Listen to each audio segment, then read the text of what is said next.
It's just preparing to start. So just wait a few more minutes, please.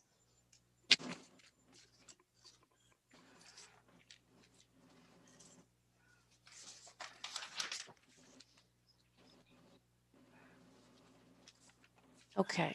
Sorry, that's the feedback. So we're streaming. Glenn, were you all set to go? All As right. good as it's gonna get. All right. So, all right, Mr. Chair, we are live and I'm going to read the remote script. Good evening. My name is Kristen Black. I'm the new health agent for the town of Northborough.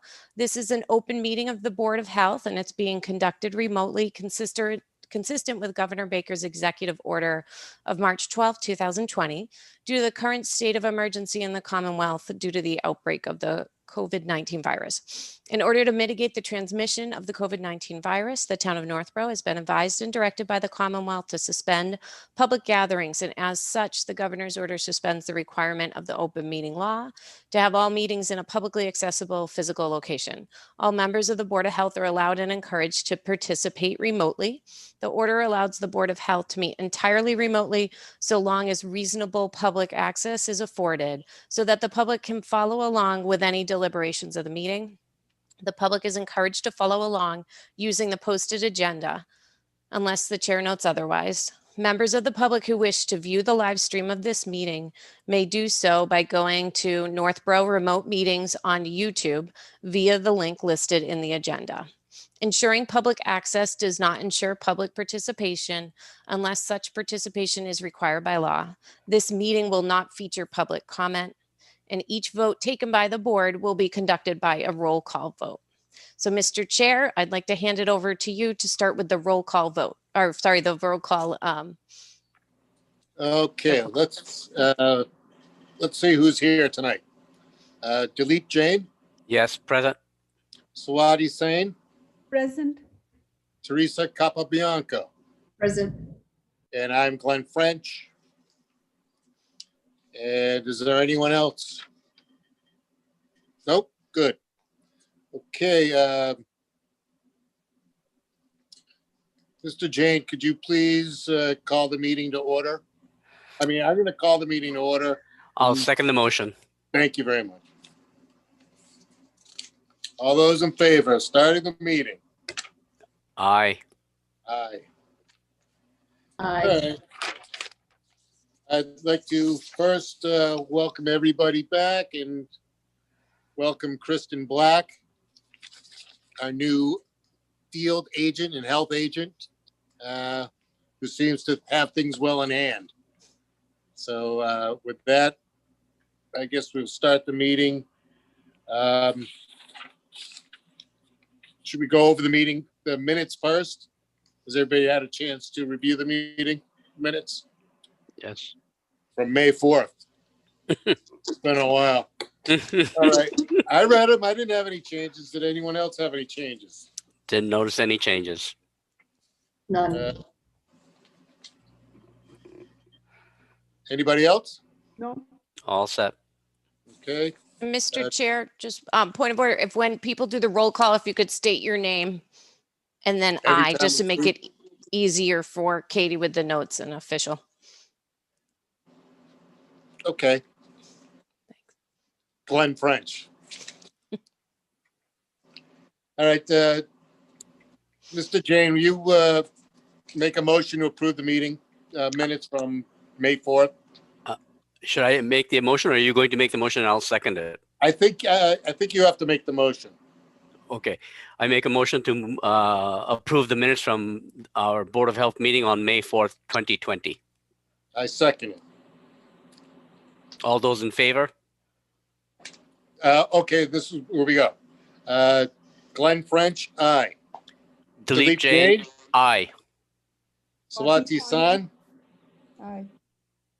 and Teresa Capabianco. Aye. Good. Minutes are approved as written. And with that, I'm going to turn it back over to Kristen Black. Okay. Thank you, Mr. Chair. So I'm going to share my screen And I hope all of you, are you able to see the screen right now? Yes. We'll just quickly walk through. So I think maybe this is I got to check dates. So I started officially on October 13th. I had a very welcome, and the staff were extremely welcoming, and we are, straight into the thick of it with COVID and obviously with the recent surge. So we have a lot to cover today, but we'll try to keep it brief. I tried to put a lot of the information on the slides. So I just want to really start with a COVID-19 update. A lot's happened just even in this week. The new quarantine guidelines that were recommended by the CDC last Wednesday were officially adopted by the Mass Department of Public Health today. And we're obviously locally operating off those new guidelines. So I'll cover some of those changes, which are fairly significant. We'll talk a little bit about the governor's 1 p.m. press conference and what this new statewide rollback and new restrictions will look like. And again, that's effective on Sunday. I'm going to cover some updates to the COVID-19 webpage we've made over the last 2 months, the recent COVID-19 testing options for residents. We'll cover risk status, weekly case counts, just where we stand with our coordination with the schools, and some business outreach. So here are the new quarantine guidelines. This is just a screenshot from one of the training that was sent out for local boards of health today. So we all may know, so again, quarantine and isolation, two different things. So if you're sick with COVID-19, you're positive, that's called isolation. That's the 10-day isolation that's sort of been there from the very early start of the pandemic. No changes to isolation. If you're sick, it's at least 10 days from onset. But this is related to quarantine. So if you've been determined to be a close contact, so you've been in contact with someone who has COVID-19 when it's an active infection, and we determine close contact, we defer to CDC. So again, the close contact, it's that definition of being within 6 feet for cumulatively 50 minutes for 24 hours. So we were operating up until this point that if you were a close contact, your last day of exposure was day 0, and then you'd be in quarantine for 14 days, released on the 15th day. So starting officially yesterday, these are the new guidance. So people are now allowed to leave quarantine sooner than that 14-day period. But there's really sort of 3 choices. So, quarantine, you have choices now. So again, this is assuming you have no symptoms. So if you have no symptoms, you can get a test on day 5. It can be either antigen or PCR. If it's negative, you continue to monitor for symptoms. You can be released, or you can complete the quarantine in 7 days. And so you'd be free to return to work, for example, on day 8. There's also an option now. So if you don't test, you don't want to receive a test, but you want to continue to monitor, you can be released to only complete 10 days of strict quarantine, continue to monitor through day 14, but you could return without testing, provided you have no symptoms and you continue to monitor. You could return to work on day 11. And if you don't want to do any monitoring or think too hard or go get a COVID-19 test, and again, no symptoms, it's 14 days of quarantine, return to work on the 15th. So we just covered some of these details. The school committee is still operating under, for students and staff, they sort of have their own policies and procedures. They are likely to update those to these new guidelines at their next meeting on December 16th, I believe. So any questions on the quarantine guidelines? Okay, so our local public health nurses are aware. We've informed a lot of people on the old rules all up until yesterday. So they should be receiving through our public health nurses the new rules. Just given staff time, we don't have the time to actively reach out to every case in quarantine right now and let them know. But obviously our nurses, when they're checking in, will be working with it. So we're going to do our best to notify residents of these new guidelines. But we do encourage all residents, if they have questions, they hear about these changes, to call the health office or call the public health nurse or the CTC, whoever's in contact with them. And again, they can obviously defer to these shortened guidelines. This is just, again, for people who are close contacts in quarantine. If any of you listened in today at 1 p.m., the governor announced a statewide rollback. Given the recent surge, they're rolling back all communities to the previous step. So all communities are going to roll back to phase 3, step 1. This doesn't really mean a ton of huge changes in our community. The outdoor gatherings, for example, are going to go from 100 limit to 50.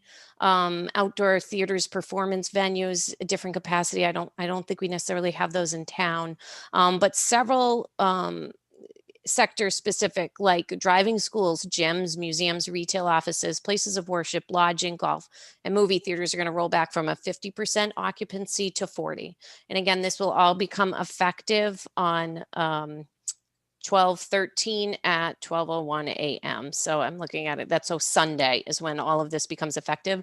We will begin some business outreach starting tomorrow.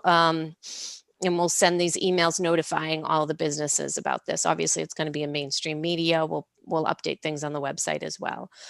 So there's also, so that's the phase rollback is one part, and then there's some other elements of this new restrictions, and the state website is being updated as we speak. Again, these were just announced at 1 o'clock today, but you're going to see some changes specifically in restaurants. They really are, everyone needs to wear masks at all times except when eating and drinking. So if you sit down at a restaurant table, you haven't yet received your drink or your food, you're asked to put the mask on. You know, you should have it on the whole time. So if you're lingering waiting for your bill and you've consumed all your food and drink, you're not actively, consuming, then you should have your mask on as well. So changes that mask wearing is a little stricter in restaurants.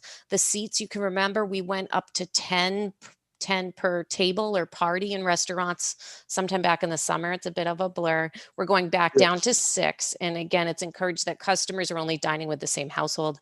There's a 90-minute limit on tables at restaurants. So this is a big change. We've never seen a restriction on time, and they're prohibiting all musical performances at restaurants. I think that's really, they don't want people lingering. So, and continue, there's some other specific changes to workplaces, fitness centers, for example. So regarding face covering, so fitness centers, if you go to a gym, you might know that if they were able to separate the equipment 14 feet, you could take your mask off. But they actually have eliminated that. So if you are at a fitness center, and it doesn't matter if you're 200 feet away from somebody else, you must wear your mask at all times. So there's none of this like high energy exertion activities, all of that. So mask wearing all the time at fitness centers. And then general workplace standards, they also clarified for workplaces that you need to require mask wearing in offices when you're not in your own workspace and alone. So that's a little different, and we're still waiting for clarification. We're getting a lot of questions right now. What if we're in the cube farm or a really big open office setting? Where's my workspace begin and end? And we're waiting for that clarification. Again, this all came out today, and the history sort of is, we get the announcements and we get clarity and clarification, and some more details to advise businesses might take a couple days to roll out. And then again, all workplaces are currently encouraged to do teleworking or offer teleworking for employees. Just I'll quickly go over the web page. I don't know if any of you had a chance to peek at it in recent weeks. We sort of revamped it and tried to break it down into certain categories where we added some graphs to the web page. So we have a new line and age cohort graph. We consolidated a lot of the resources you may have found on the town's website into a business and then a resident web page. We added the new out-of-state travel webpage. We were fielding a lot of questions in the health office. And so we tried to point all our residents there. And we also recently added a COVID-19 testing webpage. This is just a screenshot of what it looks like. We are linking to the state's free Stop the Spread sites. We're notifying people you may want to contact your doctor. Often doctors' offices may have access to testing as well. And then there's also a COVID-19 test site locator. So that hyperlinks on the website. So that's where you could just type in your address or your zip code, and it will pop up all the testing. So, not just the free testing, but maybe local urgent care offices, et cetera. And it even shows, I believe, if they offer PCR or antigen and those sort of things. The Stop the Spread sites, again, our closest ones are in Marlborough, Framingham, Worcester. They have exceptional turnaround time, but they're all a little different. And I want to note that the AFC site, many of you have heard of in Marlborough, is no longer a Stop the Spread site. So I've heard of residents going there and saying, wait, I was charged. I thought this was free. So that, although that site continues to operate, I believe they're just accepting insurance or you'd pay out of pocket. But there is a new site. Even Framingham's going to have some changes where they're going to open a high throughput 1,000 tests a day site similar to Revere, and maybe close some of the other sites. So again, everyone needs to really go to that website. It changes all the time. Some of the centers require appointments while others do not. Some are drive-through, some are not. So refer to the state website, that's up to date. So all of our links are live links to the state's webpage. There's been a lot of talk about, are we red, are we yellow, where do we stand, where are we going, what does this mean for my business? So we've covered a lot of that with our business outreach. It's sort of all moot at this point because the governor just rolled everybody back. So it doesn't matter if you're yellow or red or green, we're all back to step one as of today. So even this slide's a little outdated since, 1 p.m. But in the case when we were doing the color mapping, this shows up in the weekly report from Mass Department of Public Health that's released on Thursday. Because our communities it's over 10,000, we have to hit 2 criteria to go red. We have to both have a really high case count, which is means 19 or more in a 2-week period. We're far exceeding that at the moment. You also have to have an over 5% test positivity rate. So if you have 100 COVID tests in your community, 5 or more need to come back positive. Our test positivity rate, while it was great, it lingered as low as 1s when I first started only 8 weeks ago. It's up to around 3.5. We have great access to testing. The schools is doing testing at this point. I don't know if we'll ever exceed that 5. I hope we don't exceed the 5%. But some small communities like Northborough have. So just stay tuned on that. If we go red, you've heard, maybe you've drove through a community that's red and you might get one of those alerts on your cell phone. You're entering a, high risk community. So we'll have to do some messaging around that if we do go red, because people might receive some messaging by the state. And this little clip at the bottom, the table at the very bottom, just shows the most recent state report. This was released on December 3rd. So a new report will come out in 2 days. We were showing in this report 33 cases in the last 2 days. I'm going to show you on the next slide. We've really jumped, and that test positivity is hanging in that 3.7% or so. But you can see how many total tests were administered in 14 days. We'd had nearly 15,000 tests just for Northborough residents in 15 days. So a lot of testing is taking place. Here's the COVID graph. So this is the graph that's on the homepage for COVID.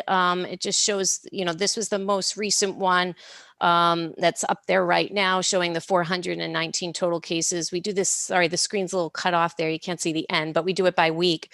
So that was showing the number of cases. We went up to 30 for the week ending November 28th, so ending on the Sunday. And so recently, this is going to show the map totally changed because we just doubled the number of active cases in a week. So we just went up to 88 cases. This, will be reflected in the state's report released on Thursday. I'm showing this to you. It won't be updated to the website because we update weekly on the Thursday. So anticipate to see this jump. This graph, I just put the orange line on there showing you the cumulative cases on the right axis, showing that our case count is now up to close to 500. Okay, so we're right over that 500 mark. I think in a week, that's a huge jump. We've jumped, again, nearly 82 cases in the last week or so, and then again, doubling the number of active infections. So this is Thanksgiving, college students returning, high household rates of transmission, everyone's moving inside, a lot of factors, and we're not alone. Many communities are seeing this jump. Ours just seems really big this week, though. We also put up an age cohort graph. I think early on in the pandemic, everyone said, oh, it's just old people in town getting sick. We're fine, and so I update this every week. It just shows, COVID affects everybody. This week, watch out, 50-year-olds are really causing problems in town. I'm just joking. Every week it differs, but you can see it's the case counts are distributed across all age cohorts. So it's important. Everyone needs to pay attention. And briefly, just some other updates on COVID. I'm serving currently on the medical advisory team with the schools for the Northborough, Southborough schools. We meet weekly. I don't know how informed you guys have been of this group, but it's a fabulous group of medical professionals who have volunteered from both Northborough and Southborough. We have great doctors, ER experience, infectious disease. There's also a pediatrician. So all the names are there. I consider the town of Northborough extremely fortunate. They have true medical professionals in the field staying, up to date, attending meetings, they have all the right people to ask. And because of such that robust, well-informed group, they've been able to start up weekly testing. So there's PCR testing happening for free. It's paid for with the CARES Act, and that's taking place every Friday. So it started before Thanksgiving and will continue for through December before the break. Every Friday, all staff are tested, and I think it's about 600 a week. I think the first test they did, they may have had one positive, and then this last week they did have 4 positives. One was identifying an asymptomatic teacher, which was a really important find, and they were able to quarantine that classroom. So the incredible medical advisory team in the schools are doing a great job, and I correspond with them, at least their wellness coordinator, Mary Ellen Duggan, at least daily at this point, with keeping up with case counts and quarantine for isolation for family members. And we recently held a business outreach. It was a webinar on November 16th. So we were trying to provide guidance for businesses on the new rules, just basic cleaning protocols and where to find cleaning supplies, answer common questions about what to do if an employee is ill, et cetera. So I'm working with the town manager's office on that outreach. And that was a fairly well attended webinar, and it's linked on the town's webpage. So those are my COVID updates. Excellent.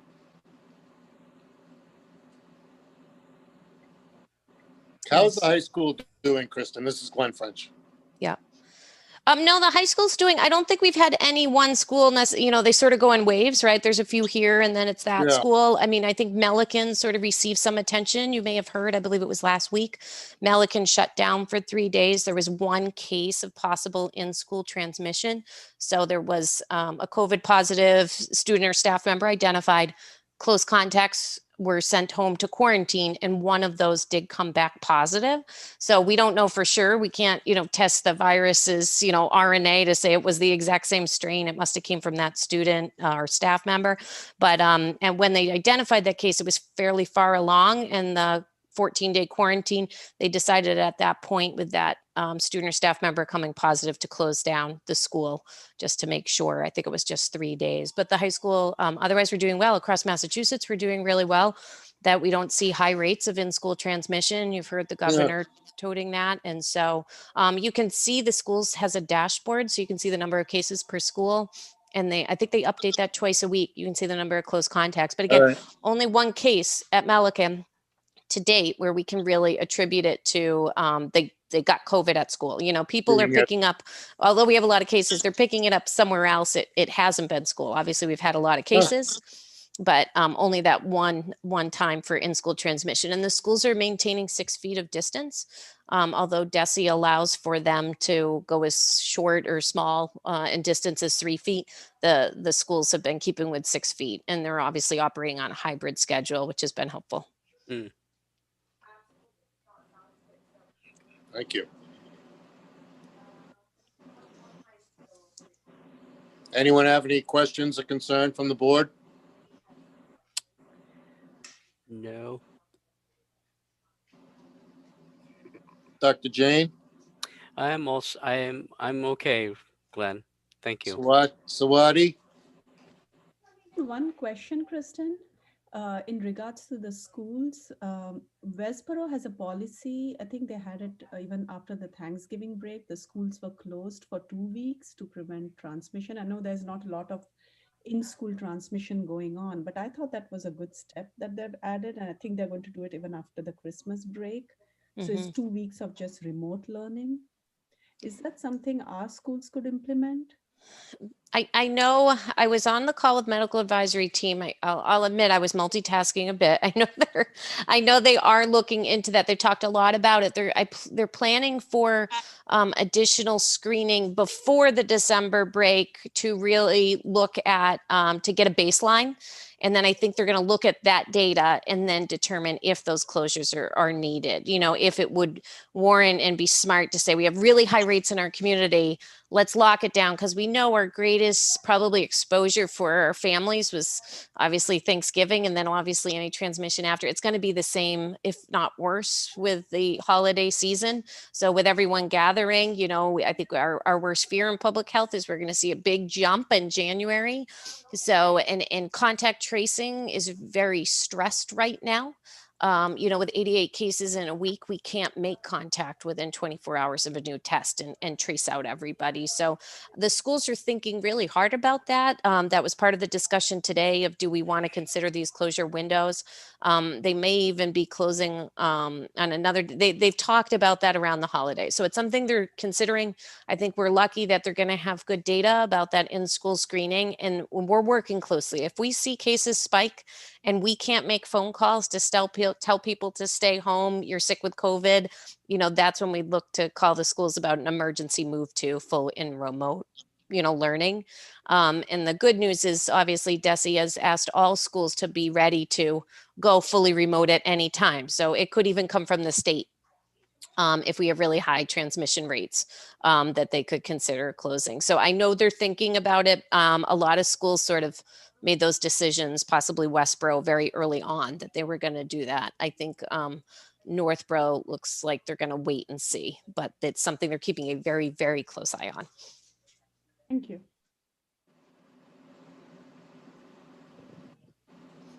Teresa, any questions or concerns? No, I was going to ask a question, the similar question, so it's been answered. Thank you. I guess we should move on to the next Okay. topic, if you're ready. We're we're ready. I'll just keep rolling. So All right. yeah, that works for you. So on the screen here is just a little bit of information about a Sharps disposal program. So just going back a little bit, Massachusetts, in 2008, they approved these amendments to the medical waste regulations, and that included a ban on Sharps. So we're talking if someone takes insulin, so, needles, they banned them from disposing them in household trash. And that became effective way back in 2012. And at that time, it was really about protecting, obviously, all of our solid waste haulers, from accidental stick. And, it's just best to keep it out of the trash to protect all of them. So many communities around 2012, sort of an unfunded mandate, local boards of health started accepting residential home Sharps through the Board of Health. So every town does it differently. I could tell you the office staff here has really struggled. People call constantly to say, oh, my doctor told me to call you. Where do I get rid of my Sharps? I understand maybe CVS or another pharmacy in town, maybe you guys could speak to it, used to offer a free collection program for residents, but that program no longer exists. So our residents in town really have nowhere to go with their Sharps. Many of the surrounding communities, Westboro, Shrewsbury, pretty much every surrounding community I called, their Board of Health offers a program, but they only take it for residents. So I have heard in the previous community I work for, some people go on these goose hunts with their little box of Sharps. They're trying to do everything right. They stop off at Worcester. Worcester says we won't take it. They're driving all around, and people just want to do the right thing. So what I'd like to propose to you, and we circulated, Katie was super helpful. I'm really short on time, so I gave her some templates from my previous community. She reworked those and circulated drafts to all of you, and I'll go over some of the highlights of the program.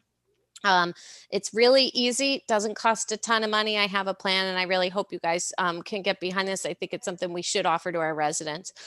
Some of my best experiences in my previous community were when you'd have the person came in and they were going through a really difficult time in their life. Obviously, if people are using Sharps, it's not for fun. Most of the time, we don't ask why they're using them, but all we could do is try to support them through that medical condition or whatever would require them to have Sharps at home. So the purpose of the program, again, is to provide a safe, secure, and accessible collection of hypodermic needles and lancets for town residents. It's home Sharps, not for businesses. So if the tattoo parlor doesn't want to pay the bills to dispose of it, too bad, we're not going to take it from the medical office. These are for people who are administering, or using Sharps at home. So again, they take the used or unneeded Sharps. It could be brand new in the package, but they don't know how to get rid of it. They can drop it off. The proposals at the Board of Health office, or the health department here in Northborough by appointment, so we don't want that kiosk disaster of everyone leaves it in the front lobby, and before you know it, we have Sharps and toddlers and people in and out of the building. So it would be a by appointment only program, especially now through COVID. We already have a contract with Stericycle. They're a company, they do a bunch of different medical waste disposal as well as other types of items, styrofoam, et cetera, I believe. And our engineering department and Fred Litchfield has been contracting with them to collect household sharps once a year at the Household Hazardous Waste Day. And that's been a great program, but people don't just generate sharps one day a year, they generate them all year long, and nobody likes to stare at that container. So we want to make it convenient. We looked into the possible funding options. We have a very frugal town here, you know, that we really keep a tight budget. It's not in our, you know, health department. I have no slush fund to pull upon, but we did find in talking to the town accountant, we have a federal public health fund account that's been on the books for a very long time. We haven't made any recent expenditures from that account.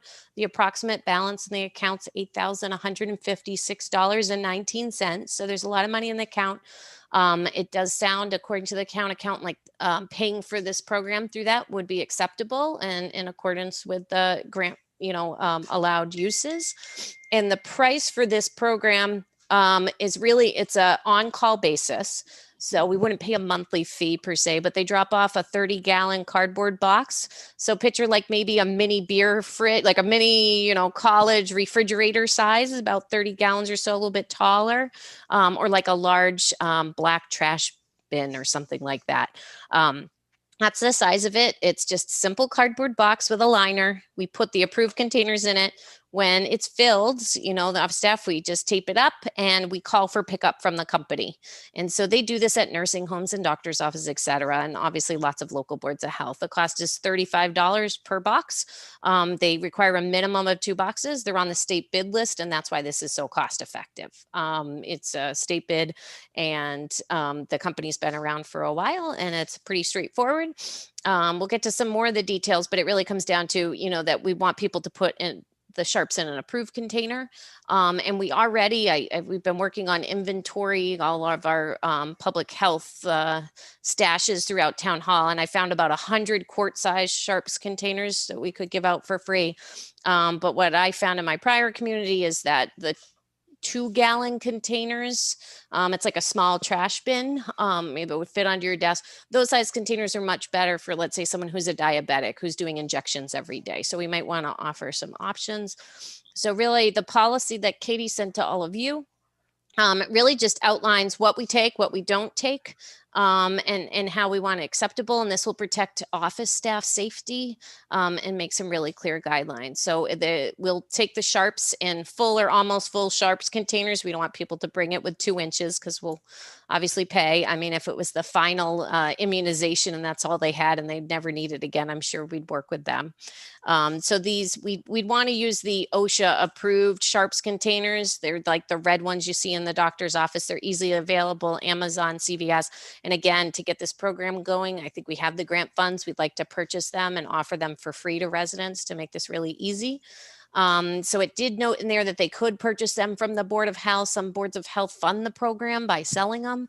But again, we have this great access to federal grant money with no other use. So I propose for that to you to consider free.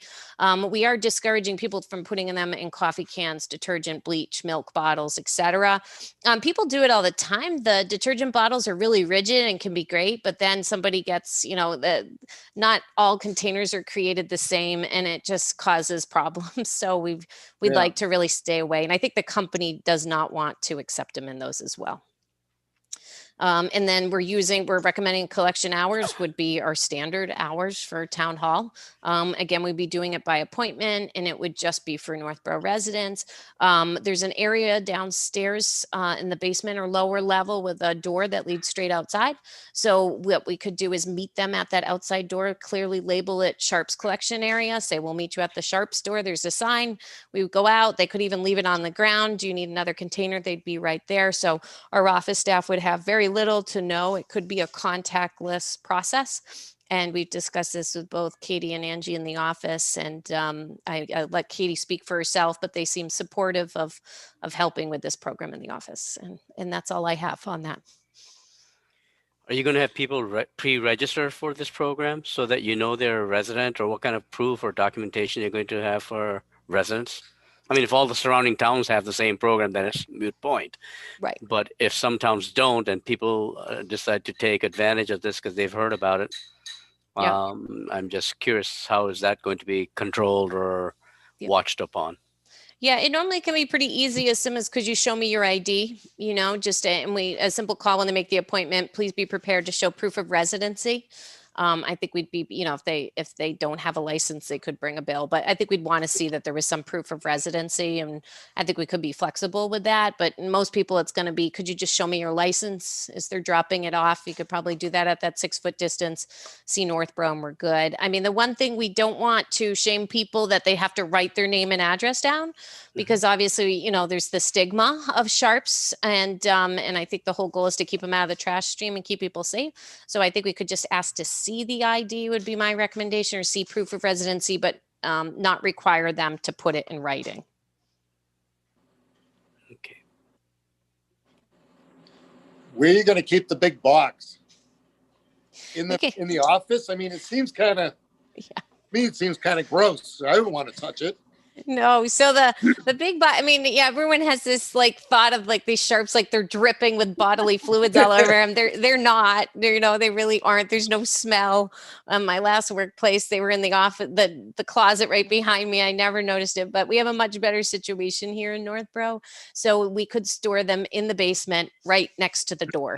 So it's a storage area. It's not an office space. It's secured. So there'd be no fear that, the rec program had kids running. That office is always locked. They do store some supplies. So again, they'd be in the approved sharps container. And to tell you the truth, there's already more than 3 30-gallon boxes down there full from our household hazardous waste day that Fred Litchfield with engineering is going to pack up and get out of there. He promises to make some room for me. So we already have this amount of sharps in the building. They were just collected at the household hazardous waste day. So it's a good setup in town. Our staff wouldn't need to carry the containers up and down the stairs or through the building or anything like that. It would be take it from the door and move it 3 feet, deposit it into the cardboard lined box, and dispose of your gloves, toss them, hand sanitize there, and wash your hands on your way out. So very low risk. And Katie's all right with that. Oh, you're muted, Yes, Kate. I'm fine with this. I'm excited for this. All right. Yeah. Okay. Well, it sounds like an excellent program, and one that's actually needed that I didn't even know about. So Kristen, is good. the federal fund, is it an annual amounts that we get, or it's a one time that? No, I wish. No, it's one of this like legacy old grant accounts that everybody forgot about. And I can't even tell you the history of how it came to be or who applied for it, but it's there, and the town accountant feels that this would be an appropriate use. So it's a legacy public health, trust fund account from the federal government. And how soon does the accountant think that we may run out of that money? Oh, sorry, say that one more time. Like what if we run out of that money, the 8,000? Right. So I would anticipate we'd only have about 2 pickups a month. I mean, there might be a backlog. Katie and Angie in the office have been collecting names of people who keep calling, and they keep saying, we hope we're going to have a program. I know the town manager or administrator had tasked my predecessor with starting the Sharps program. It just didn't get off the ground. So, but even then, in a previous community with a similar size, we had about 2 Sharps pickups a month. So that's $70 a month. Right. So you multiply that times 12, that money's going to go quite a long way with the $8,000. So I would say we'd easily be able to fund the program with that account for 2, 3, if not more years. And at that point, hopefully we build up that support with the community and the need, and we could look to make it a line item in the budget several years down the road. Okay. Do any of the other towns charge? Is there like a fee that they pay for each time they deposit it? Yeah, I did call around. So I called Shrewsbury, Marlborough, Westborough. I spoke to those agents mostly about who's your vendor, what are you paying, and that sort of thing. And that's how we came up with Stericycle as our best option here. I don't believe the surrounding communities are charging anything that, again, I could double check with those. Most communities in Massachusetts don't charge anything. Some that were really tight financially might buy that red container in the image, it might cost them $2, and then they'll charge residents $5, and then they'll offset the cost of the program. But again, it's a pretty small cost, and it's really hard for office staff when they have to make a deposit of $5. You know, sometimes it's like all the administrative time it takes to do all those small deposits. It's really a wash. I'd rather see Katie working on something else, but you know, we could always reevaluate that at any time.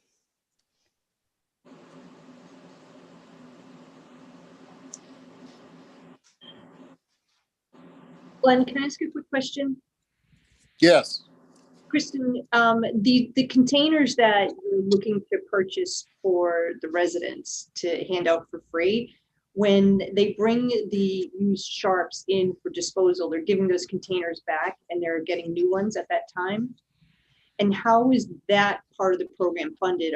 Are those containers ultimately cleaned and sterilized and returned to the town, or we're buying new ones all the time also, and that's coming out of this budget as well? Yeah. So the containers, the way it goes, so they're going to come in those red boxes, either the 2 gallon, the 1 quart, or, you know, maybe they had one. Some doctor's offices provide them for free. So we'd always say to someone, do you need a container? And a lot of residents are honest and say, oh no, I have them. I just need to get, you know, somewhere to dispose of them. We place those straight in the cardboard box. So there's no handling of the sharps. So it's literally, you just, you know, it's like a puzzle, fit as many as you can in. Those are disposed of. They actually, I believe they take them to the incinerator. It's all just about the handling. They're not, you know, it's just, they don't want to get stuck. So, and then we would look to purchase the sharps. I can tell you in my prior community, we ordered the sharps directly through, you know, through Stericycle or another like vendor, large scale vendor. We buy them in bulk. We'd probably look to buy about 40 of the 2 gallon, depending on the cost of plastic. One of those, I think 20 of the 2 gallon could cost maybe $100 to $140. So I think in like the first year, we'd only spend maybe I would say $200 to $300 buying sharps containers just to get the program going. And again, if the program became so successful that we were like, you know, disposing of more sharps, but again, we have a lot of data from surrounding towns that, you know, this is typically what we dispose of. So again, I'd say in year 1, we'd be looking to spend about $300 in the 2 gallon containers, and then we could reassess. Sure. Okay. All right. Thanks. Kristen, do you have any idea how many businesses would be using sharps that they need to get disposed of? Doctor's offices usually have that already preset in anyways. Yeah. Because it's part of the larger community. I'm just talking about non-medical offices. How many businesses in the town actually have sharps other than maybe a tattoo parlor here and there? I would say it would probably be veterinary. I mean, any medical offices, dental offices, you have a contract, and even right, vet they already offices. have contracts. Yeah, vet Right. offices have contracts. Yeah, so the only thing I've ever heard of for other businesses where I've seen it, you know, they come in all tattooed. This is for me at home, and they come in 3 weeks in a row. And you're like, wait a minute, I think you're at a tattoo parlor. So I mean, tattoos really the only thing I can think of that would be a business that wouldn't already have a contract that may look to benefit. We've also in other communities, the police department often receives sharps through their medication kiosk. So if you go to the police department, there's that nice kiosk, like a mailbox, like the library drop off, where you can put in unneeded medications. Sometimes people put sharps in there. So in my prior community, we work with the police department and help them to dispose of it. I don't know what the police department's doing right now. The schools has their own contract as well. So, I mean, I would look to support the police department for those, you know, incorrectly disposed of sharps, but that would be about it. So there's very few businesses other than maybe the one tattoo parlor or whatever in town. Okay. I don't think we have a tattoo parlor in town anymore, do we? There was that one near that barber shop. That's Yeah, it's gone. is gone. Then we don't have one. Good. Don't have to worry about that. Filling up my sharps container. Okay, does anyone else have any comments or concerns about the sharps collection policy that's been promoted? Can be a good program, good service for the residents. I think so too. Do we need to take a vote to approve this measure? I'd like, yeah, it would be great. So I can stop my share. One of the documents Katie sent to all of you was the actual policy. So it's just, I cut this text that you're looking at on the screen straight out of it. I can actually stop this share and pull up that policy for you. So it would be good if we can consider adopting the official policy with a roll call vote would be helpful. Just go down the line, Kristen, and, Yeah. okay, well, I approve it. Sawadi? Do we want to do a motion to approve? Yeah, somebody's. I'll I can't second do it. the motion, Right? I'll, We need somebody to do the motion. The chairman can't do the motions. okay. I move to approve the sharps disposal policy as presented today, this meeting. I'll second. All right.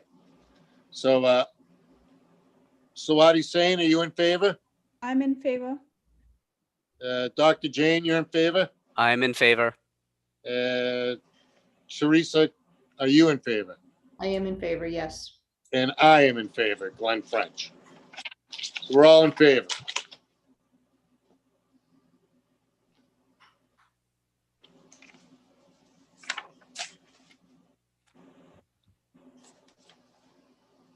All right, thank you. I'm gonna just, I'll pull up the next screen.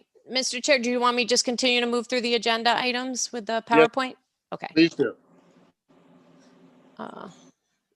So I just want to provide, I know we're getting a little bit on time, so the last few items will be pretty quick. These are mostly updates for all of you.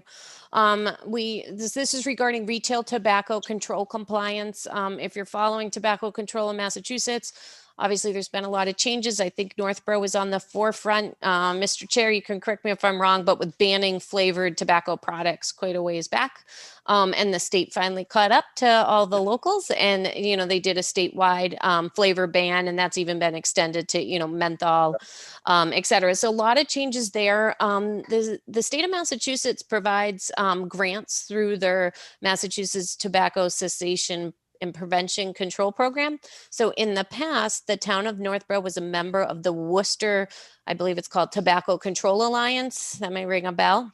Yep. But for Yes. some reason, it dropped to the wayside. And when I came in, I think I realized my first week that we didn't belong to anyone, any of these free programs. So I reached out to the Mass Health Officers Association, who's helping to administer these grants. And I said, for some reason, we missed the window. We're not part of this program. Can you please add us? They said, no, it's over. And then they called me back with some great news. They found some money. So we are now part of this free technical assistance program. And this is all about tobacco and nicotine delivery products. So everything to do with vaping, as well as your standard tobacco products. So again, it's funded through the State Department of Public Health, Massachusetts Tobacco Cessation and Prevention Program. And they assigned us an inspector. So we're not part of an official alliance. The Worcester Tobacco Control Alliance actually no longer exists. So we are just assigned independent tobacco control inspectors. So Kevin Dickett was assigned to us, and he went out just last Thursday to our Oh. retail tobacco establishments, all three. I haven't heard any reports from him. If it was bad, I think he would have called right away, but I will check in. We haven't been out to those locations, at least that I'm aware of, for inspection. So it was good. That first visit, they weren't issuing any fines or anything. He was waiting. He received all of his educational material and signs. The big thing with tobacco control is signage. I think you must have to have like 20 signs to pass the test or something. You know, it's got to say this and be there and all that. So Kevin went out with everything they needed to try to correct any violations on the spot. And I believe he's going to do 3 to 4 visits in every establishment, including that compliance check with minors. A lot of that's been delayed because they'll actually hire teenagers who'll go out and they try to buy and they do the minor checks that way. It's a little hard with COVID right now, but they're hoping late spring or whatever to be able to implement some of those minor checks. So again, the program also will help us as the town health department to build our capacity and our understanding on merchant education, et cetera. So we obviously license the tobacco establishments. It's our job to inspect and also to educate them on the changes. So I'm really excited to have Kevin's help and MHOA to help us with that right now. And next on the agenda was our food inspection software. So in my previous community, we used food inspection software. We adopted about a year and a half ago, and it made a huge difference in the department. One, if you've ever seen a food inspection form, it's a 3-page state document, carbon copy. It's so small you can't even write in it. It's really hard to read and it's not intuitive. And so these food inspection software, there's really two big names in the game. It's WinWham is one of the companies, and Food Pro Co. They're sort of competitors of one another. WinWham has done other software from everything from like weights and measures. I think that's where the WinWham came from. So they do a lot of stuff for the state, work with DPH, and they've been around for a while. So this is one of the many things they do. Food Co Pro is new, and they are very much specialized. They were started by a food safety, Lisa Berger, who's been with the state in public health. And so it's very much customized to food inspection. Both good programs that I've been working with our MIS GIS team to figure out what works well for the town of Northborough. There is a grant opportunity to start with Food Pro Co free your first year. So we're trying to get that off, and I'm just trying to get through legal counsel and town accountant to get that going. But the food inspections are done on a tablet or iPad, which we already have, because we also do our septic inspections with our View Permit software, and we already have Wi-Fi. So we already have the equipment. It's really the software, which is an annual license. The first year with the Food Pro Co would be free. After that, I think it's $1,800 a user, and we could have up to 2 users. So I already have that penciled in our budget for next year. But again, we haven't started the program just yet. It's great because it imports pictures directly into the inspections. And the one thing we find on food inspections is you don't always get the owner when you do the inspection. So there's a lot of hearsay of, I went to there, and I told you there was a crack in the floor, or that employee, didn't have their, hair restraint, or it was this sink looks like, it needs to be corrected, or it didn't have hot water. And you spend a lot of time with them saying, well, I don't know which one you're talking about, or that never happened. It didn't look like that. I went in the next day and everything's fine. So it just prevents the hearsay. It protects us from liability, and it's really efficient. And the best part is with all health inspections, you always have to reference the code. When you talk about a violation, you can't just say your floor is dirty. You need to reference a section of the code that requires that it's a clean and sanitary surface.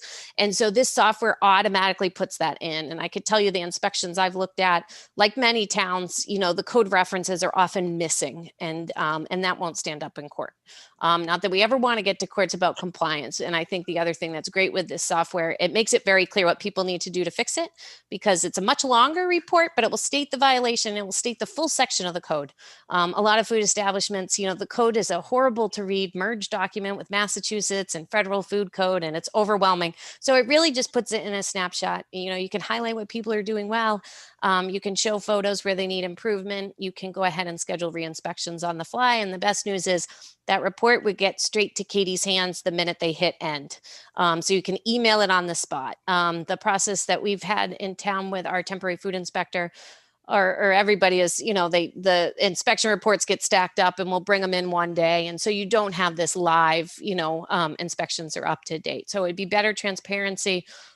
We could talk about in the future, whether or not you guys would want to receive those copies, or if we'd ever want to put our food inspections on the website, in a shared drive, something like that. But I think it's a great product. But we will make sure, if we're going to implement this with the town manager, we're going to notify our food establishments, to give them plenty of time to realize there might be a photograph that becomes a public record of their back room or the violation we see. So there's also like an outreach component we'd be looking to do.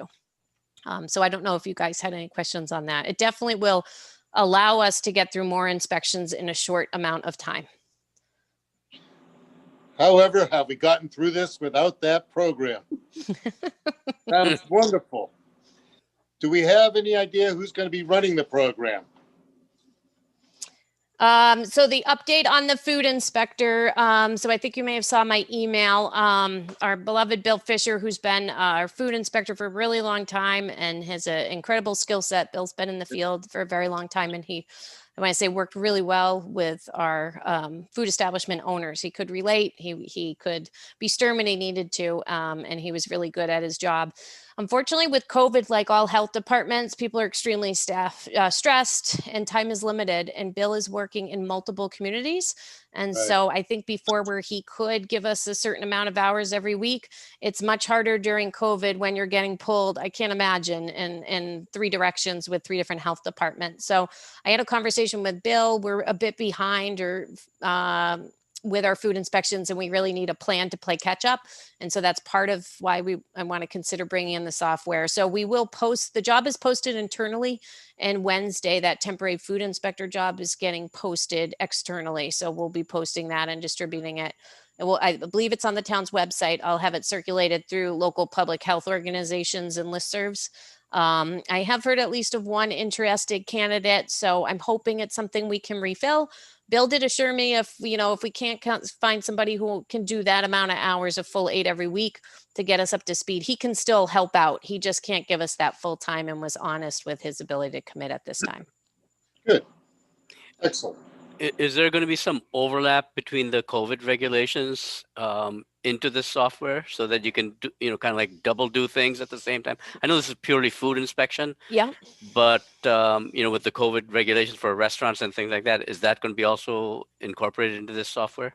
Yep. So the one thing, and why I have a preference for the Food Code Pro company, they actually have a whole COVID checklist specific to restaurants. So, that's something you can run through either before or after, but it's a different module. They're not changing the food inspection. So that is an advantage of the software, and that is a key thing we're doing. So I think in the thick of it, especially with cases high, and once we get a new food inspector in, I think I'm less worried about trying to get this second annual inspection done. And I'm more worried about trying to make sure everybody's COVID compliant with the state's reopening guidelines. And so with the software in place, that's something we can focus on them getting through the checklist. Okay. Thank you. Good. Okay. Do you want me to jump on, Mr. Chair, Please. the next item? Okay. So bodywork reflexology. So this as something, I'm not sure if you've talked about this in town as a Board of Health, and everyone always asks me, well, what's bodywork and reflexology? And I'm not 100% sure either, so you always see reflexology, people think of the foot massages and they're, you'll see them in the mall. Ultimately it's different than massage.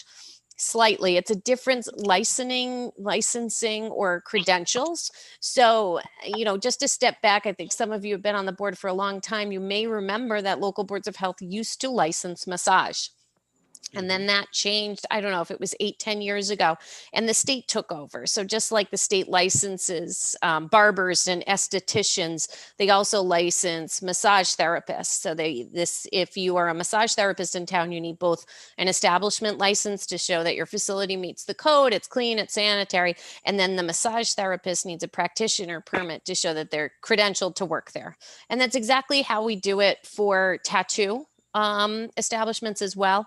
So what happens is in Massachusetts, there's these other types of businesses that are hands-on, touching people's bodies, doing massage-like, but it's called body work or reflexology. And so these have sort of slipped through the cracks in many local communities. We have 2 of them in town that I know of. One, I believe, Cloud Hand, that recently opened a new location sort of in downtown here, a really pretty building. It looks great, but they're not licensed by anybody, so nobody's in there. Nobody's checking credentials. There are credentials for being either a bodywork practitioner or a reflexology. So many local boards have adopted regulations for them. Again, very similar to what we do for tattoo. I do want to say, and I think I covered this in my email to you, that in Massachusetts, you can Google bodywork and reflexology, and there has been links with these types of businesses and human trafficking. I worked in another community And we actually worked with the state, and we found that, these individuals were actually sleeping in the location, and there were some other things. I'm not at all saying that is happening in the town of Northborough. I haven't been in there. I haven't received any complaints since I've been here. But I do think it's something on the books that we should be doing for health and safety. Many other local boards of health are permitting it. I had a conversation with the state, one of the licensing board, state of Massachusetts. I don't have his name here. He said that the state is looking into licensing. At this time, they're at least a year off because the way states go, the state of Massachusetts, they'll have to put out the draft regulation. It could take about a year of review, but they are recommending that local towns adopt their own bodywork reflexology. So these establishments are credentialed and inspected and found to be safe and sanitary. And up to the point where the state adopts their own reg, which is at least a year out. At that point, we could hand it back off, just like massage. So again, it's not a heavy lift, but it's something we would need to do, and it would be a simple local board of health regulation. And if you're open to it, I'd be happy to circulate a draft regulation to you that we could post with a public hearing notice and formally discuss at a future meeting. I would be. Well, speaking for myself, it sounds interesting. Teresa? I was sorry, Glenn. Yes, I was going to say I'm amenable to that suggestion. I think it's something that we should take a closer look at and maybe implement some regulations for safety. Swati? Totally agree. I think it is. There is this one place on 135 that looks shady to me. Yeah, where is that? That is just, it's right in the center of the town. Yeah, You go from Route 20 to 135, and it is open like some days after I'm done with my urgent care. It is 10 o'clock and it still says open. The massage parlor, I don't know. It has always looked shady for the past almost, Yeah. I would say 7-8 years. And I would like to know what exactly. yeah. So that's one of them. Is there another one? Another one located in town that we don't know about? I think there's two. There's Lotus Flower that I know of. That may be the one you're referring to, Dr. Sane. And then the new one, Cloud Hand, which I believe is a different location and they've moved. And the other thing is when we go in and inspect, if they are advertising either online or in person and they say massage. So if you gain access and you ask for a price list and they say massage, I get to hand it off to the state, right? If you advertise or in any way say your massage, you must be licensed by the state of Massachusetts. They'll come in and work on compliance and, insurance requirements and workman's comp and all of that. But it's all these ones that carefully avoid the use of the word massage, call it something else, and then they fall, between the cracks. So I guess we'll figure it out. My plan is I already did run some of the reports on massage, and we do obviously have many licensed massage establishments, but if we find anybody, that isn't licensed, we just refer them to the state, and we'd be focusing on anybody that fell under any other term than massage. So a couple of questions, because this is a hands-on field, right? Body work and reflexology. So don't we, as a public health body, require them to have, infection control and all that stuff? Because they're not licensed, no one's monitoring them. They're not getting a permit for anything. Yeah. They should be required. And I'm surprised that, the state, I guess, the state's always behind the towns anyways, but that's a whole nother issue, that we do not take this. And I mean, it needs to move forward as quickly as possible because it is potentially infection control. Whether it's skin rashes, skin diseases, or even COVID for that matter. No, so I think requiring, let's say, TB or proof of a negative test, those Exactly. are all the things that we can build into the application for the practitioner. They may, just like tattoo, they may need to have a recent Exactly. wellness check from a physician stating that they're free of contagious diseases or, so we can work out those details and we'll try to hopefully get some feedback so we can come with a really good draft. And then regarding all the COVID rules, they would fall under close contact personal services. So Mhm. there's guidelines that would apply to like barbers and massage, and it would also cover them. But we don't proactively go out the way it works with COVID and all these guidelines. Local boards of health are supposed to respond to complaints, but Mhm. not start knocking on doors. I haven't received any complaints so far, Okay, but okay. by having them be licensed, that can just be part of our inspection, that we'd make sure they were Mhm. meeting all the COVID guidelines. So it's another reason. It Good. also So ba- gives us a way to communicate and get the information to them. So we could basically use a template from the tattoo parlor, Yeah. requirements as to what they, from an infection control process, take COVID out of the issue at the moment. And then if it becomes a licensing issue and the state takes over, well, then that takes it out of our hands, which makes it easier, obviously. Correct.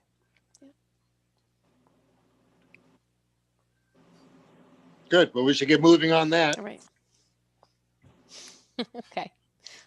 We'll try to have a draft off. I'll work with Katie and Angie. I don't know. I'm trying to pull them into all different ways. They seem interested and willing. So until they tell me otherwise, but we have lots of great model regulations from other communities. Right. And so we'll try to get something going, and we'll have to post the meeting because it's adoption of a local board of health regulation. Although we are required to post it for Title V, for sure, it's recommended we also post a public hearing and it's something in the paper for any regulation we adopt. So we'll try to get that lined up as well for our next meeting.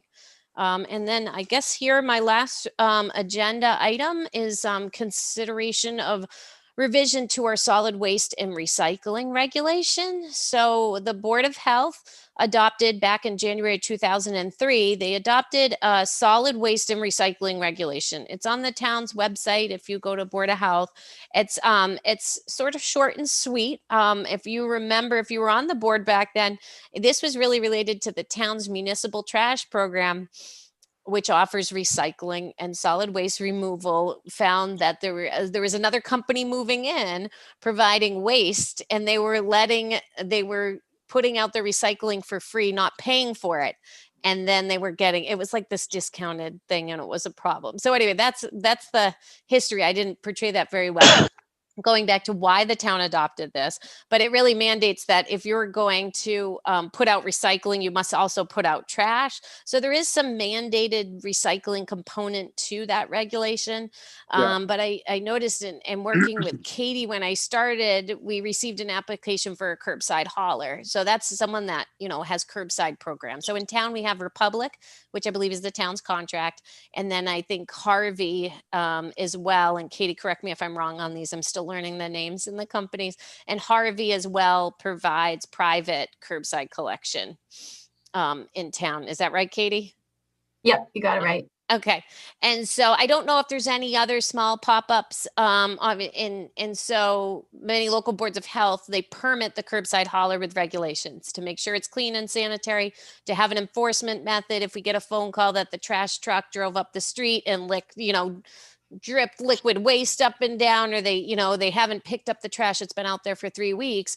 Right now, the way our regulation stands, it doesn't clarify who the permitting authority is, what's required of a permit, and the reporting. So we have had our Republic is obviously under the town's contract. Harvey's been operating and applying for a curbside hauler license, and we have been processing those applications, but we don't have a regulation or a process behind it. So we're sort of been doing it, but we didn't have any rules that were clear. And so many towns, obviously, boards of health have curbside hauler regs or solid waste and recycling regs. Ours is obviously back from 2003. Mass DEP has really expanded their support of local board of health regulations on this topic. They have a whole website, and I can circulate that with you. They have a very long document called Best Practices for Municipalities Developing Private Hauler Regs. And so it's something I'd like to consider. I would work closely with Fred Litchfield. I don't want to step on toes. Fred manages the contract for Republic. This would not be looking to change the contract. Okay. This is nothing to do with the trash program. It's just about how we permit haulers in town and what's required. Again, if we were to look to adopt any revised regulations, it'd be a meeting and we get you something formal. There's also a financial advantage to the town for the Board of Health to adopt the state's sort of best practices or their regulation. So every year, Fred Litchfield and the engineering department applies to Mass DEP for their annual SMRP grants. I think it's Sustainable Material recovery program grants. The town, I think in this last year, received just over $7,000. And it's based off a point system, you know, however many points based on how many households your program serves. And so if the Board of Health adopted this regulation, we would put some money back into the town for our recycling and solid waste programs.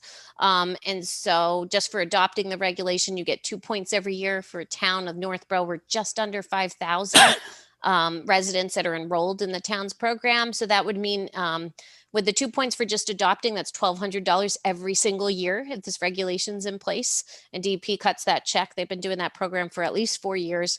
And then if you enforce it, which just means as simple as sending a letter stating, we noticed you didn't pick up trash or recycling on this day and you're required to pick up recycling, you get another 2 points. So that could be up to $2,400 every single year for Mass DEP if this regulation was in place. And then also the town is teetering right at the end of edge of the 5,000 households in the program. If they went to just over 5,000, the points are then valued at $1,100. So if we teeter over to 5,000, then you'd be looking at the town getting an additional $4,000 a year in those reward DEP points. So one, I'm hoping to solve this permitting problem right now for the health department, and two, there's advantages obviously in state grants. So I don't have a lot of details on the program. I'd look to get it to you. I just don't, trash is a very touchy subject for municipalities. I thought I'd put some feelers out there and see if you're open to looking at revising that regulation before we'd move forward.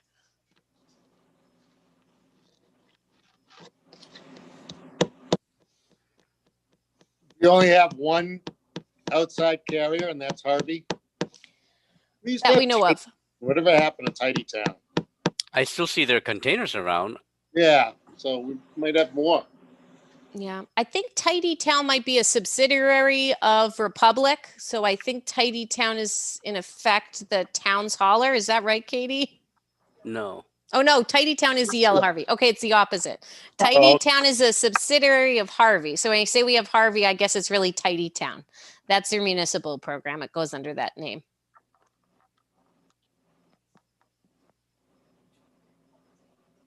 Yeah. We don't know how many. We never knew how many they pick up, do we? They're supposed to report it. I spoke to Fred Litchfield. It sounds like they do. He does talk to them and get the data, but this they are required to report it. But if you have a regulation, it's much clearer on their reporting requirements. So they have to fill out the form, I believe, quarterly. That just says total tonnage of, curbside residential trash collect and total tonnage of recycling. And they're doing this. Most other communities have a regulation, that reporting requirement. So we're not creating something new. If we did move forward, this Irene Congdon is our local regional recycling coordinator, and she knows this stuff inside and out. So she could tell you what every other town was doing and how it works. But yeah, these are pretty standard practices. When you say we have 5,000 units, is that 5,000 people buying the green bags and putting out the recycling? Is that what you're saying? Yeah, 5,000 households. So I believe like separate accounts or, however many people service. So it's that count as households. How are those on record? Like, can't anybody just go and buy green bags at the store, even if you have, let's say you have Tidy Town or Harvey coming to your house? You could do both, couldn't you? And not be on record. Potentially. Yeah, I don't know. I know the town also, if you sign up, you get the free recycling bins. I think they maybe, and again, I can't answer, I'm too new, but they might require, sometimes the haulers have a list of where they'll pick up the recycling. I think a green bag anywhere they pick it up, but it might come down to where they're willing to pick up the recycling. I think you have to have a green bag out in order to have your recycling picked up. Not always, Glenn, because many times we don't have a green bag and we just have recycling and they pick it up from our. Really? Yep. All right. I mean, if we don't have trash and we recycle or we compost everything like in the summertime, I mean, it could be, we could go every 2 weeks or every 3 weeks before we have a green bag out there. Huh. But the recycling will get picked up every 2 weeks. So. Oh. Well, what does anyone think? I don't know. If it's something we should look at, Well, the financial reward is good. yeah, That helps. That's number one. Is it something that's, urgent, especially if other haulers want to come in, or if somebody knows of other haulers and they say, hey, I had you in my other town, I moved to Northborough, I'd like you to continue to come to pick up my trash and recycle. And then all of a sudden now it starts to explode with other haulers. To get them all on the same footing would be very helpful, and they know what Northborough is going to be doing from a yeah. regulation standpoint. So I think it's worth doing. But Kristen has brought up so many things today. I mean, I think the sharps disposable is, you Yeah. know, is definite, and all this other stuff is very important. So I think this is important. I don't know if it needs to get done immediately. Right. Maybe for the new year. I mean, it's not exploding. It's been the same programs going on since Yep. 2003 that I know of. Yeah. You can go private, or you can go using the town recycler, the town hauler. Yep. But there's only been one. Tidy Town or E.L. Harvey, whatever they are. Yeah, I mean, I see Harvey trucks and I see Tidy Town. So, I mean, I see them both on this Yeah. street here. So, and if it's one and the same, then they're obviously still using their own trucks. Yeah. Money could be used to fund the Sharps program later on. I don't know if that goes into the general fund or that comes into a Board of Health fund. No, just, Yeah, I okay. think the SMRP, I'd have to check where they deposit those funds. The state has very clear uses for the funds, but it covers a whole number of like solid waste, mostly recycling initiatives is what it can go towards. Which could be buying recycling containers for residents or running the household hazardous waste cleanup program, helping to fund that or expand that program, et cetera. Okay. Well, I'm not going to say I'm not interested in it. So if you'd like to get us some information on it, what you're looking at permitting wise, then I guess we could all just take a look at it and then make a decision from there. Okay, that sounds great. I'm not in a huge rush on this one. It just came up because it's our renewal season. And it's something I think would take some legwork on my end to really figure out the history and how this, would mesh with the engineering department and their program. So we could definitely push this out. Even January is going to be a little wild, I think. Yeah. So we could just push this out and say, let's maybe like put this out on the calendar for a draft to you guys, maybe in February or so. Okay, Sounds fine. that sounds good. All right. Is there anything else? I think the last item on the agenda was establish a tentative future meeting date. And we have penciled in on the agenda from Katie here, a January 12th, which would be that second Tuesday. I just want to talk about frequency of meeting and really what works. You're a new board for me. I know it's been a long time since you've had a meeting. I don't know everybody's availability and if you want to commit to keep up with the monthly meeting or you'd rather look to, meet every other month, is more reasonable. I guess we do have on the books to try to get this reflexology going. The Sharps is good to go. I think the software, I'll be able to run with that with the town accountant and town administrator. So I think it's reflexologies for sure on the agenda. So I guess, do we want to go with January 12th or would you like to push out to February? How often would you like to meet? I think we've Well, always I met mean- once a month.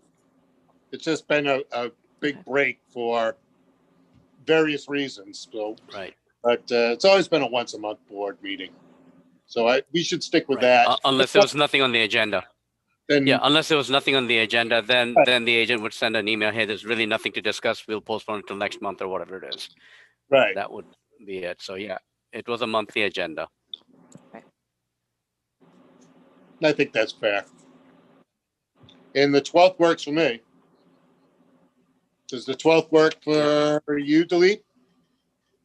Yes, it does right now. Second Tuesday is always penciled in for the Board of Health for me. Dr. Sane? I think with the Zoom meetings, it's easier than Yeah. showing up at the town office. So yes, We could do this Totally, almost because you can do it from anywhere, yes. from vacation. right. Oh, that I don't know. Attorney Capabianco, what say you? Yes. The 12th is fine, thank you. Good. So that's a good night. Great work, Kristen. Thank you. All right, so anything else? Well, that was more information in one night than we had in a year. Long time. Our brain's actually functioning again. I appreciate it. Thank you very much. So should close down the meeting.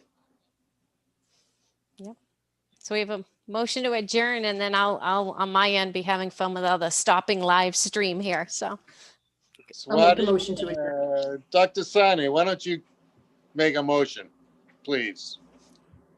Okay, what do I say? Motion to end the meeting at 7:24 p.m.